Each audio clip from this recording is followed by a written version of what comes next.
Hey everyone, it's Ryan with This Smart House, and on this week's video, we're going to show you how to set up a system that can read wirelessly your smart enabled meters. Now, if you watched the first video in our energy series, which is linked here above, you saw how I installed a fairly inexpensive whole house energy monitor so I can see the electricity consumption in and out of my house. Now, that's excellent, but of course that doesn't help me for my natural gas or my water consumption. I put together a system that can receive data that's wirelessly transmitted from my utility meters.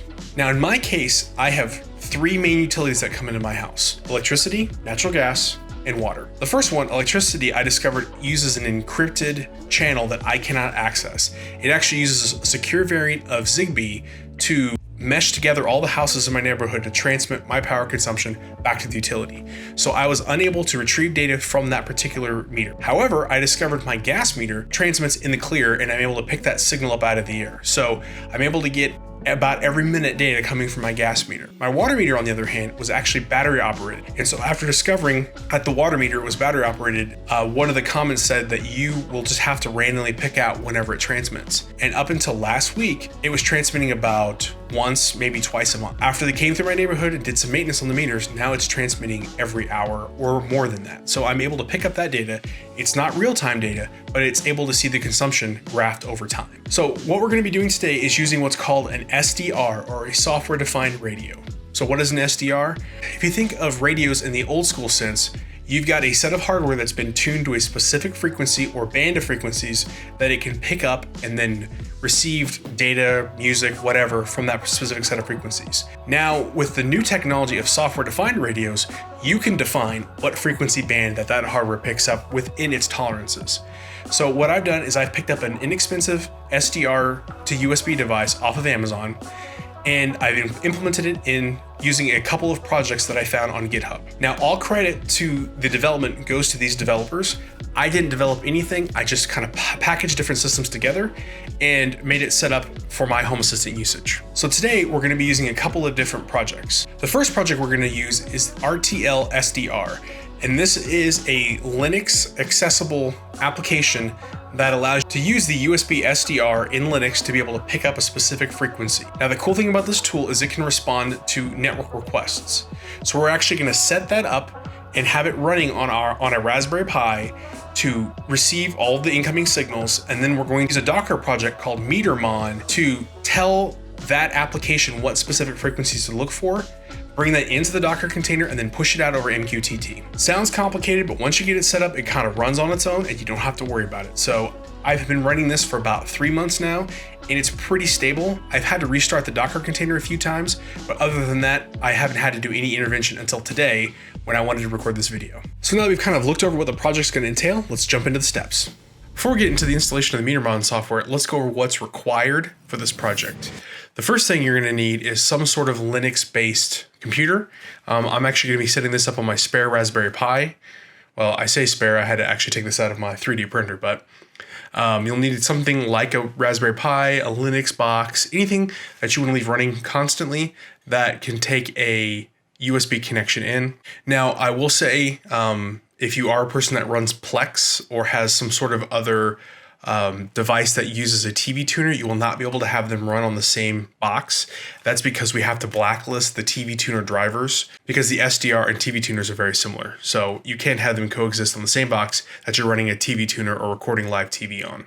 Next, you're going to need a software-defined radio. Now, this is the one actually out of my live instance. You notice there's no antenna attached. That's because I already have the antenna zip-tied and I don't want to cut it all out. So the final setup looks very similar to this. I've actually got it zip-tied to a pegboard in my closet. This is the actual SDR, connects over USB and has an antenna port on the other side. So a lot of these kits come with different antennas, and I've actually got a link right here below, the kit that I've purchased from Amazon. So the final requirement is an MQTT broker. Now, if you don't have one of those set up, I've got a link up here in the cards to my ESP Presence video that takes you through how to set up an MQTT broker in Home Assistant. It's very quick and easy.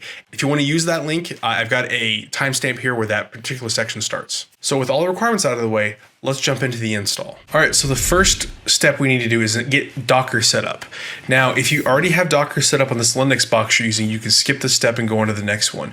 But if not, I'll take you through the quick and easy way to set up Docker on your device. Now, this is a fresh out of the box Raspberry Pi. All I've done on there is run sudo apt update, sudo apt upgrade, and rebooted the Pi. And that's a significant step. If you have just done an upgrade and update, make sure you reboot or this script will fail. So the first step we're going to do is go ahead and grab the convenience script off of the git docker homepage. So we'll run the following command here. It's a curl command that's going to grab the git docker.sh script and download it to your machine. All right, so next we're going to execute the git docker.sh script. Now I'm getting this error message because I had already attempted to start the Docker install before I rebooted. So if you get this and Docker's not functioning, go ahead and let it continue.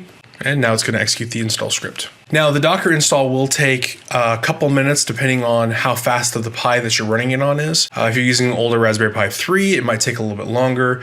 My Raspberry Pi 4 took about a minute. So now the install is done. The next step is for us to go ahead and give our Pi, so the default user on the Raspberry Pi, the Pi user, access to the Docker group. So we're going to go down to the bottom here and type in sudo usermod -a capital G Docker, and then your username is Pi. So that's done.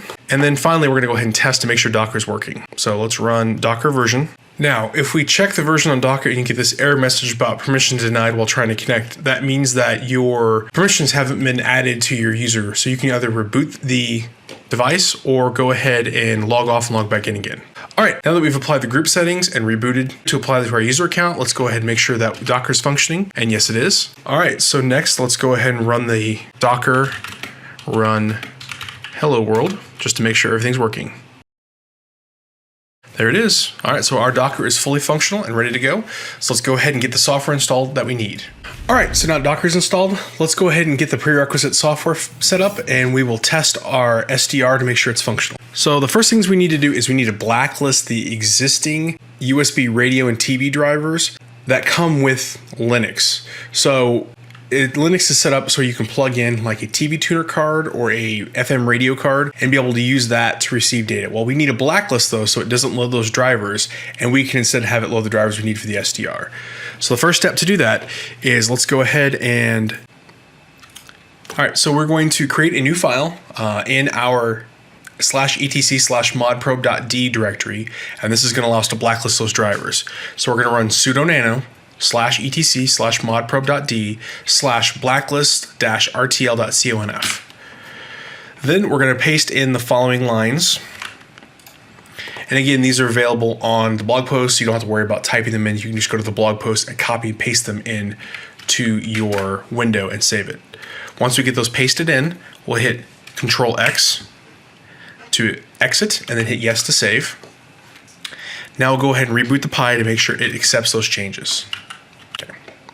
So now if we look, we can see that it has our Realtek semiconductor device properly loaded. So let's test it to make sure it actually can see things. So now that the device is properly loaded, we need to install software that will allow the Linux device to use that SDR and grab all of the active meters in your area and pass them on to the Docker container we'll create later. So we need to go ahead and run sudo apt install RTL-SDR. This is going to download a tiny little application that we need to proceed. All right, now that it's been installed, let's go ahead and test it to make sure it can see our SDR and our SDR is functional. All right, so to go ahead and test to make sure your SDR is working, let's run the command RTL_test. And you should start seeing some information about being able to sample. So as long as you don't get any main error messages other than the PLL not locked, everything's fine. So we'll go ahead. This means that we're ready to go. Let's go ahead and exit by hitting Control C, and we'll proceed forward with the next section. In order to have the radio active and available to the Docker container, we need to go ahead and insert a bit of code in our startup command so that this runs in the background. So to add the startup command, let's go ahead and do sudo nano /etc/rc.local. And you should already have an IP address startup that comes up automatically when you boot up your system. But we'll go ahead to the top here and we're going to add in sleep 10. So it waits 10 seconds, so we make sure we have a valid address and that everything's ready to go. Then above the FI, we want to have /usr/bin/rtl_tcp space -a space $_IP space ampersand. Now, what this does is this is going to, when the system starts up, it's going to wait 10 seconds. The pre-built script is going to go ahead and identify the IP address and store it in that variable, the $_IP. Then we're going to execute our /usr/bin/RTL_TCP. And then that -A indicates what address it listens on. And then it's going to go ahead and insert the current IP address of the system. And then that ampersand just lets Linux know, hey, run this without a user intervention. So we'll go ahead and hit Control X to save, and then hit yes if prompted. Then we'll go to test this. We're going to go ahead and reboot the system. So sudo reboot. So we want to make sure that this starts up every single time. All right, so now that our Pi is back up again, let's go ahead and make sure that it's functioning. All right, so to verify that everything's running, let's go ahead and run PSAUX. This is going to show us everything that's currently running on our system. We're going to add a pipe, grep to search, and RTL_TCP. And there we go. We have and there we go. Our system is executing it with the proper IP address. So everything looks good there. Let's go ahead and get the MeterMon Docker container set up and start scanning for meters. All right, so now we have Docker set up and configured, and we also now have our SDR functioning and ready to accept commands over the network. So the next step, let's go ahead and get MeterMon set up. So we want to go ahead and run a Docker pull Sean off MeterMon, and then we want to make sure we're using the ARM. So since we're running on a Raspberry Pi, I'm going to go ahead and run it with the ARM tag at the end. If you're running this on something like a standard server or a workstation, you want to run it with the AMD 64 image, or you can also execute latest. So we'll go ahead and let this finish pulling the ARM version for my Raspberry Pi, and then we'll get it set up. All right, so while we're waiting for it to install, let's go ahead and take the Docker run command that we're going to use to actually execute this, and we're going to add in a few variables that we need. So if you look here, we've got this is actually the example that he gives from the website.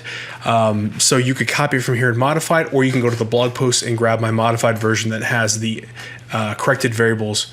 That has the correct variables that we. So the first thing we need to do is change our MQTT broker host to our IP address of our MQTT broker, in my case 192.168.1.5. Then, since I require authentication in MQTT, I need to go ahead and add 2 more extra environmental variables that will allow us to access it. So for every environmental variable, you need to add a -E, and then you can go to his website. You can go to the GitHub site and grab the required variables that you need. So in my case, it's going to be MQTT username equals username. And we're going to add another one for password. So we need another -E, MQTT password equals password. Now if we scroll over a little further, we've got to define the RTL TCP server. And so this will be the IP address that you had in the last step, 192.168.1.36 in my case. Now don't forget to add the port. So 1234 is the port number for it. So altogether, it'll be the IP address of your device that we just set up the SDR on, :1234. Now there are some other topics that we can set in here that we might go through later on. So for example, you can change and customize the MQTT topic prefix. So right now it's going to come up as MeterMon as the root topic. You can change this to whatever you want. You can also change the filters. So later on, I'll show you how to filter and only pick up what devices you care about. But for right now, to confirm it's working, we want to just go ahead and capture everything. So now that we've got those extra variables added in, the last thing we need to do is scroll to the end here and change the tag to ARM to make sure we're pulling the ARM version, because I'm on a Raspberry Pi. For you, if you're running this on a standard Linux box, then you can use AMD 64. So let's copy that whole command. All right, so let's go ahead and paste in the command that we wrote up earlier. All right, so there we go. Now we've got, this is using the MQTT Explorer app. So again, this is a free one you can download. But now we'll start seeing, there we go. We now have some devices coming through. Now what you're gonna notice here though, is you're gonna have a bunch of random devices popping up throughout here, and they're not gonna show up as separate topics. We need to define some extra variables here before. So, but this confirms it's working. So now we can see both gas, so meter IDs and consumption values coming through. So we know everything's functioning, everything's good. Now we just have to tune it for our specific devices. All right, so now that we've confirmed that everything's set up and ready to go, let's go ahead and filter out only the devices that we care about. So I'm going to pop over here into my Notion document that I have with all of my meter information. Now this picture here is a close-up of my battery-powered endpoint encoder that's attached to my meter. And you'll notice the code here on the side, 312-97404. That's the ID that I need for the water meter to be able to receive data from it. Then if I scroll down here a little further, I've got a picture of my gas meter with its ID, 66154761. Now it's a little hard to read on this picture, but that's the ID that it's going to be transmitting out along with its consumption data. So we need those two values, and we need to add those into our Docker script. So let's pop back into our Docker script and let's go ahead and see how we add those in there. So again, this will be available in the blog post. This is going to be called the full MeterMon Docker script. So it'll be at the bottom. This will contain the filters and the additional keys that I use. So the first environmental variable we need to add, so -e RTL-MAR underscore filter IDs, and that's the two IDs that I filtered out from before. So the water meter and the gas meter. Then another -e, and then this variable called MeterMon send by ID. What this is going to do is it's going to force MeterMon to send a unique topic for each individual ID that it receives, so we can grab that topic and put it into Home Assistant. And finally, there's this RTL-AMR underscore unique equals false. So what this does is by default, it will filter out duplicate transmissions from your meter. Now, that means if you have not consumed anything, it's going to ignore every updated information. I actually want to see that because I want to see that I've consumed no gas. So for example, in my house, it's the end of summer, beginning of fall here. We're not really using a lot of gas. We do use gas primarily for our hot water heater whenever we take a shower or run the washing machine. But I want to know that I'm not consuming any gas. So even if the consumption value is exactly the same, I want to see that update in Home Assistant. So I went ahead and marked this as false. So by adding those three additional filters, we set this up so we can use it in Home Assistant. So let's go ahead and, before we copy this in, head back over to our SSH environment and run docker ps. We need to remove the existing Docker container before we can re-add it again. So let's go ahead and run docker stop, and then the ID of the Docker container, which is right here. So docker stop the container ID. So it'll take a few seconds to stop. And then we're going to run docker rm to remove the container with that container ID. All right, so now if we run docker ps, we've got no running Docker images. So let's head back over, grab our command, and paste that in, and hit enter. Now, if we go ahead and run docker ps, our Docker image is running. So to check that, let's hop over into our MQTT environment and make sure we're receiving some data. Now this may take a few minutes before your initial data to be populated because your meter has to actually transmit during that time period. So if you see here, I've already got my gas meters transmitted. Its ID's been filtered out, so it's going to show up, and its consumption is shown right here. Like we have defined before, it's created a unique topic for that particular ID and provided a bunch of information about what it is. So what we care about in Home Assistant is this consumption value. As that goes up, that's how we know how much gas we've consumed. Now, because I live in the United States, my unit is cubic feet. This will come in as important later on when we actually add to Home Assistant, because as of 2021.09, Home Assistant does not support any other unit of measure for gas other than cubic meters. So we'll need to do some hacking to get that to work in the Home Assistant dashboard. All right, so now that we've got our Docker container set up, we're receiving data from our meters. Let's go ahead and switch over and set up our Home Assistant. Now, before we do that, I want to add one quick note. You'll notice my water meter hasn't shown up yet. Now that's because the water meter is battery operated and it's only going to transmit every hour or so. It's defined by the water utility, and there's no good way of waking the meter up to transmit. So it's not going to provide you real-time usage data, but it's nice to still know if you have a spike in usage when you're not expecting it. So on mine, obviously I know that it's going to be consuming water whenever I see the sprinklers run. That's an expected increase. Now, if I would see something like that happen and the sprinklers weren't running, then I might want to look for a leak somewhere in the system. All right, let's go ahead and get it set up in Home Assistant. Now we're going to get this set up in Home Assistant. We're going to set up a couple of MQTT sensors to pull that data out. But first, if we switch back over here to my MQTT Explorer, you'll see I now have two topics in here, one for the gas meter, one for the water meter. So everything's functional. Let's hop over here into my live environment and I'll show you how I have these sensors configured. So if you look up here, you'll notice that there's a gas meter reading And this is all of that data that's being translated from the MQTT server. And I also have a water meter reading, which comes in as well. One of the tricks, like I mentioned, is that if you wanted to display this information in the Home Assistant Energy dashboard, you cannot do that, the data as it comes right out of the MQTT broker, because it's in cubic feet instead of cubic meters. So you'll see down here, I have a virtual sensor set up to convert that information over to cubic meters. So real quickly, I'll show you how to get these set up and then how to add them to the energy dashboard. So if we go into my Visual Studio Code and into my sensors, I'll show you the 3 sensors that I've established for those. So here we have our gas meter MQTT sensor. So platform is MQTT, state topic is MeterMon-ID number. So if we pop back over into our MQTT Explorer, you can find this by finding the specific topic you want and clicking this copy to clipboard.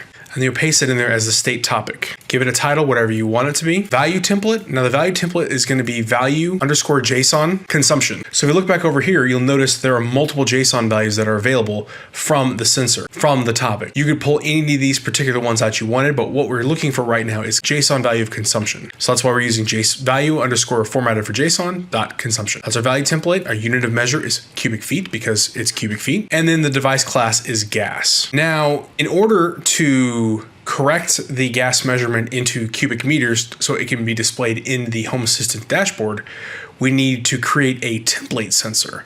And again, you can grab this template sensor off my blog post. So then we have the MQTT water meter. Very similar, except for it's got a different reading for the number, except for it's got a different value for the state topic. Water meter reading, value template again is value_JSON consumption, and finally the unit of measurement is gallon. And of course you can find that because it does transmit its unit of measure when it tells you its consumption as well. So now that we have both of our MQTT sensors in here, we would reboot Home Assistant and then we get those 2 sensors available in there. So it'd be sensor.water_meter_reading and sensor.gas_meter_reading. Now, to fix that metric issue and convert it over into the appropriate information, I have set up a separate template. Now, this isn't a template sensor. This is actually a template. So I am not 100% sure the difference. The thing is, you can define more data about the particular sensor in this format than you can using a standard template sensor. This is either defined in the template section under your config file, so it can be in your config.yaml or a separate templates.yaml. So in this templates.yaml, I'm defining a sensor, giving it the name gas energy metric, and its state is going to be the original gas meter reading sensor, but I'm converting it to a float and multiplying it by the conversion factor to make it cubic meters. It's going to have a icon of fire, and its unit of measure is cubic meters. And this is M with the 3 superscript over it. Now, I set this up intending to add this directly into the energy dashboard, but in the current version, you can't do that. You actually have to hack it, and I'll show you how to do that in the last section. And then finally, the state class needs to be total increasing. What this defines as is that your sensor is not going to be just giving an instantaneous value. So it's not going to be showing the amount you're consuming per minute or per second.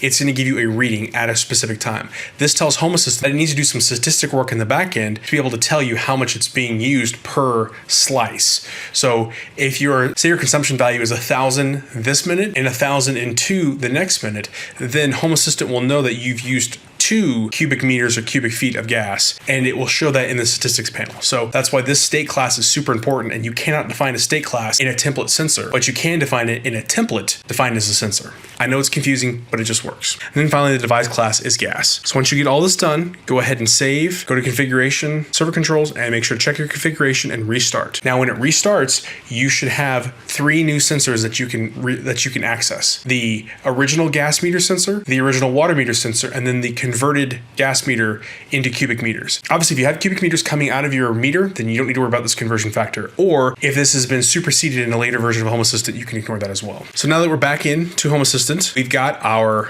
sensors established. So we can now see the gas meter reading, the water meter reading, and all the other extended information about it. So finally, I'll show you how to add this to the energy dashboard. So adding it to the energy dashboard, like I mentioned before, is a bit of a hack in 2011.09. It's the first version that they've allowed you to do gas, but there seems to be a bug where you cannot add a virtual sensor or a sensor using cubic feet. So you go to my energy dashboard, you notice that there's no data in here right now. It's because I've pulled that sensor out. But let me show you real quick how to hack this in. So if you go to Visual Studio Code, code or whatever your editor of choice is. And instead of grabbing one of these files here, there's actually a hidden directory called .storage that you'll need to go access. So to get to that, we go to File, Open File, and it's going to be under your root config .storage, so it's hidden. And then there's an energy file in here. So click that energy file and it's going to open that up. Now, if you notice right here, I have added in this section. And again, this is going to be in the blog post too. This section is added in directly under my electrical grid, which I'm going to go into next week. So this is my electrical grid. So in yours, you more than likely, if you haven't added any electrical grid, this section will not be present. So you can ignore that. So just right under the energy sources, you need to add in this set of formatted values, which starts with a curly bracket. Type is gas. Stat energy from is the sensor that you've defined in the template that converts to metric. So in my case, it's gas energy metric. The cost is null, the energy is null, price is null. Now this number energy price is a calculated that I've done based on my setup here. So it cost me 39 cents per cubic meter for my gas. And I've just put it in there as an average. Right now you can't set on season or off season values. It's just a static value. So you can calculate this or you can leave this null if you don't care. And save, and I'll have my entire configuration file out there as well, because that way you can reference it as a guide. You want to go ahead and save that, and then when you restart Home Assistant, your energy dashboard will start showing up with that particular value. So I've got nothing here right now, but if I go ahead and restart my Home Assistant instance, the next time it comes up, it should show that sensor value at the bottom. And then after 2 hours, after it can define the statistics, then you should start seeing data across your dashboard. All right, so now after we've waited for a couple hours, we've gone back into the energy dashboard, and now we see there's some data, there's some live data coming in from the gas sensor. So now you can integrate this into whatever home energy product you want, or if you just want to define this as a graph that you show separate, you can do that as well. But now that data is in there. So now you can use this data to see how much gas and water that you consume, or electricity if your electrical meter supports it. So hopefully that was super helpful. I know a lot of people had asked for this specific project. I know it was a complicated walkthrough. So if you do have questions, please feel free to leave them in the comments or jump onto our Discord server and I can try to answer your specific questions there as well. So hopefully you found this super helpful. Next week, we're going to be going into adding in my energy meter into the Home Assistant instance, and then I'll show you kind of a full walkthrough of the dashboard. So on the next video coming out later this week, we're going to go ahead and show you how I set up my new Emporia energy solution in Home Assistant and then added that to the energy dashboard. I'll take you through some of the features you can do in the energy dashboard and also some of the limitations that I found that I'm trying to correct using some third-party tools. Thanks again for joining us. If you missed the rest of the energy series, click here to go to the energy playlist, or if you haven't already, please make sure you subscribe by clicking our icon here above. Thanks again. Have a great rest of your day.